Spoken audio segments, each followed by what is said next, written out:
ನಮಸ್ಕಾರ ಸ್ನೇಹಿತರೆ, once again interesting facts of Kuvempu ಮತ್ತೆ ಕಂಟಿನ್ಯೂ ಆಗ್ತಾ ಹೋಗುತ್ತೆ. ಸೊ ತದನಂತರದಲ್ಲಿ ಕುವೆಂಪು ಅವರು ಅನುವಾದ ಕೂಡ ಮಾಡಿದ್ದಾರೆ. ಯಾವುದಪ್ಪ ಅನುವಾದ ಅಂತ ಅಂದರೆ ಇಂಗ್ಲೀಷಿಂದ ಕನ್ನಡಕ್ಕೆ.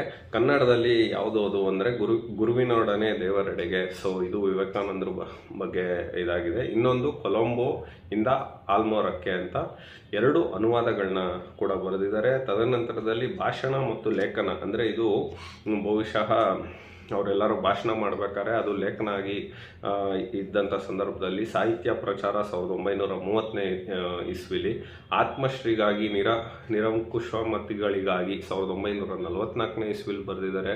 ಷಷ್ಠಿ ನಮನ 1964ನೇ ಇಸ್ವಿಲಿ ಬರೆದಿದ್ದಾರೆ.